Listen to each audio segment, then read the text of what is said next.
कितने लोगों की संख्या आपके साथ जुड़ी होगी? देखिए अभी तक हमारे पास 3.5 लाख की फौज है। इन पिछले 12-14 सालों में हमने खड़ा किया। We oh stay and working for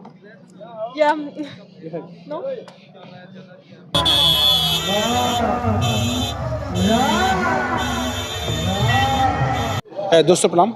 एक बार पुनः से आप सभी देशवासियों का कवि संतोष चैनल पर हार्दिक स्वागत बंधन। जैसा कि आप लोग जानते हैं हम महाकुंभ में चल रहे हैं। इसके पहले आप छोटी सी झलक आपने देखी होगी तलवार भांजते हुए। एक बाबा जी हैं, ऐसे तमाम कौतुक करने वाले लोग इस महाकुंभ में टहलते हुए मिल जाते हैं, लेकिन आप हैं और आप तलवारबाजी करते हैं, संत जीवन में जी रहे हैं। आइए थोड़ी सी बातचीत करके मेरी बनाई इच्छा है कि आप तक प्रोत्साहित करूँ। बाबा जी शुभ नाम क्या पड़ेगा? मेरा नाम है डायरेक्टर अभी, अखंड भारत सेना के राष्ट्र अध्यक्ष। डायरेक्टर अभी अखंड भारत सेना के राष्ट्र अध्यक्ष हूँ। राष्ट्र अध्यक्ष जी। ये अखंड भारत सेना क्या है? ये अखंड भारत सेना है जो हमारा खंडित भारत है उसको पुनः एक करने की एक संगठन है जिसके लिए पूरे भारत में काम करता है। तो ये अखंड भारत सेना जो आपने बनाया, ये आपने बनाया है? हाँ जी। उसके आप राष्ट्रीय अध्यक्ष? जी। क्या बात है। तो अभी पूरे भारत में इसका काम कर रहे हैं आप? इसके पूरे भारत में है, राष्ट्र स्तर पे है। काफ़ी सालों से हम लोग ये संगठन एक काम कर रहा है बेसिक।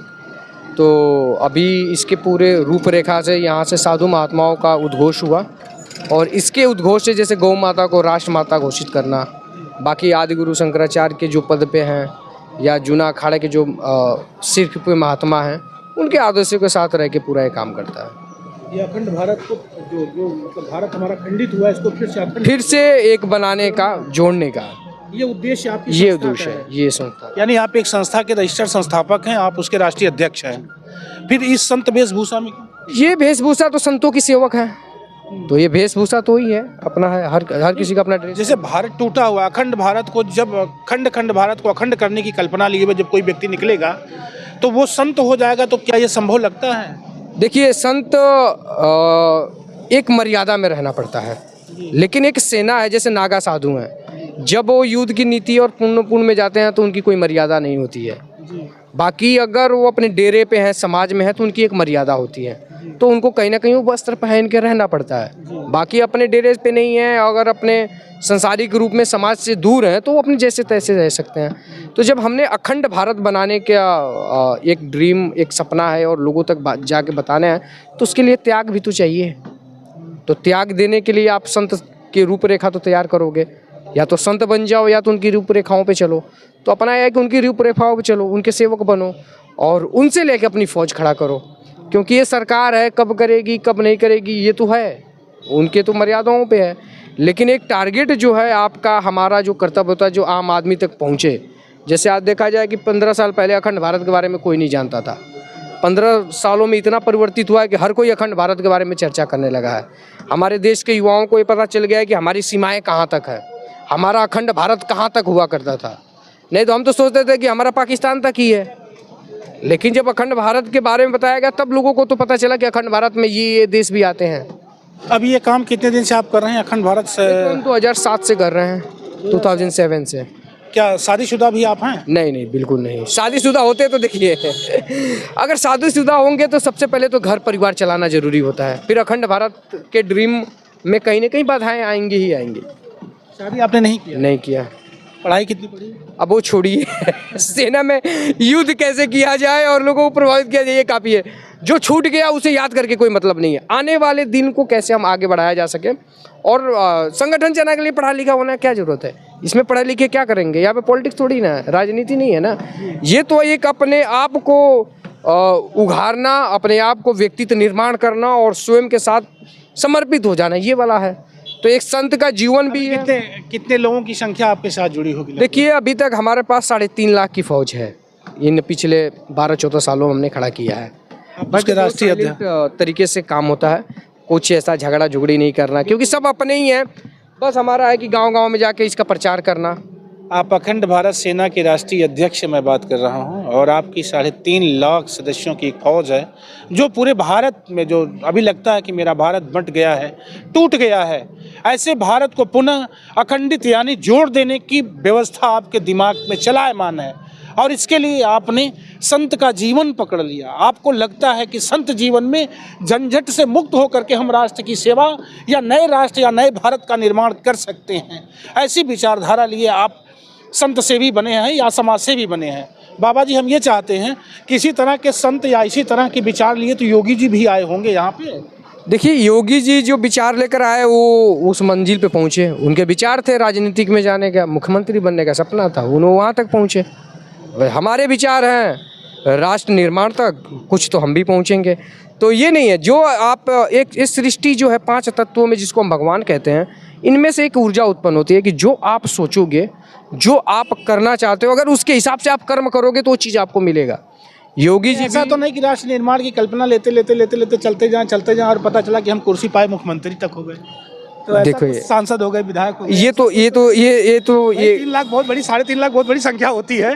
पता चला इस संख्या का उपयोग करके आप कहीं सांसद हो जाए, विधायक हो जाए, मंत्री। नहीं, सांसद बनने के लिए 3.5 लाख की जनसंख्या तो अलग अलग है ना पूरे भारत में, भारत छोटा तो है नहीं। समझ रहा हूँ, लेकिन जब सांसद बनना होता तो देखिए अपने पास बीजेपी भी है, अच्छी लिंक है, बीजेपी के भी बहुत सारे हमको अच्छे लीडर जानते हैं, समाजवादी है, समाजवादी में भी मेरी अच्छी पकड़ है।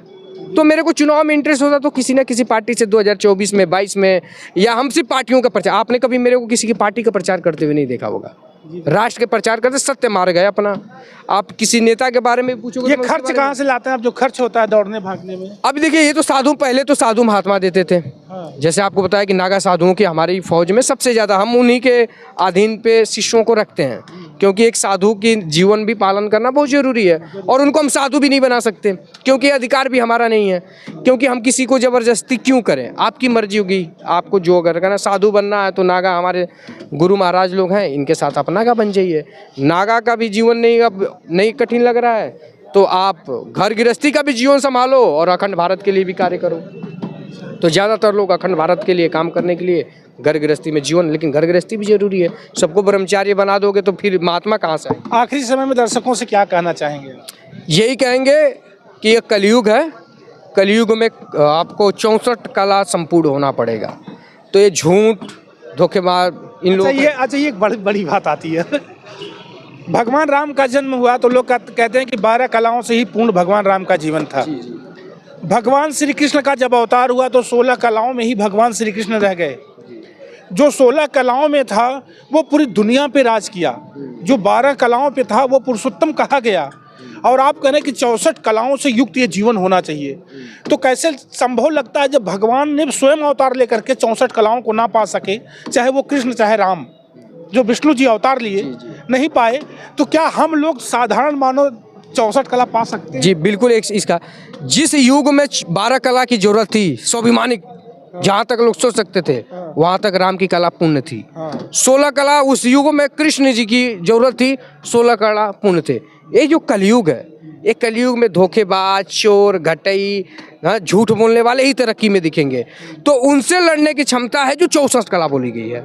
झूठ वाले के साथ डील कैसे करना है? अब तक कितनी कलाओं को आपने काउंट किया होगा? देखिए ये तो हमने अब कम से कम 30-35 तक तो अभी तक हम भी पहुंचे हैं।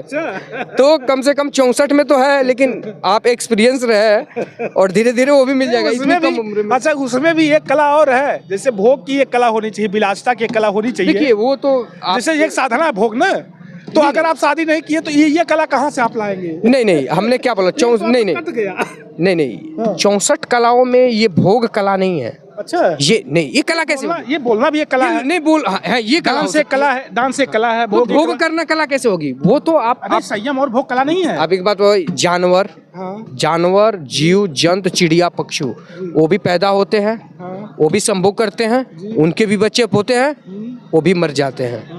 मनुष्य भी अगर वही पैदा हुआ है, वही संभोगी कर रहा है, उसके भी बच्चे पैदा, वो भी मर ही जाएगा। अच्छा, तो उसमें और मनुष्य में क्या फर्क होगा? तो आपको उनसे कुछ हटके रहना पड़ेगा। क्योंकि 64 कलाओं की गिनती करेंगे, जिस दिन काउंटिंग करेंगे 64 कलाओं को लिस्ट करके ऐसे बनाएंगे और लिस्टिंग करेंगे ना, उसमें संभोग भी एक लिखा रहेगा। संभोग कोई कला नहीं है, वो नेचर है, आप समझिए। वो गाय, भैंस, बकरी, जीव हर किसी में, आप में भी होता है। आपको इंद्रियों को अपने वश में करना है कि निकालना है, ये पता होना चाहिए।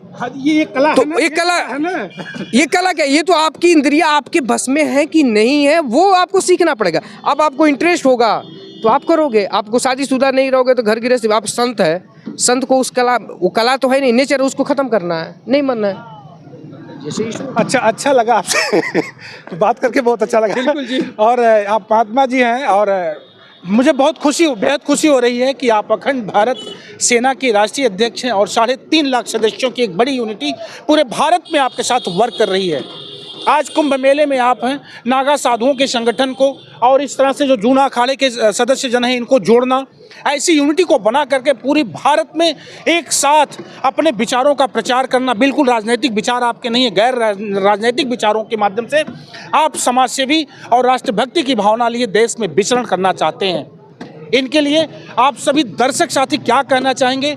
मेरे साथ महात्मा जी, आपने जो बहुमूल्य समय दिया इसके लिए मेरा चैनल परिवार आपका बहुत बहुत आभारी ऋणी। आपसे बात करके बहुत अच्छा लगा। मुझे मेरी कोई बात अगर बुरी लगी हो तो क्षमा करिएगा। देखिए हम भी तो बहुत मजा आया। हम भी डायरेक्शन में थे। अच्छा, मुंबई में हमने 17 वर्ष रहे।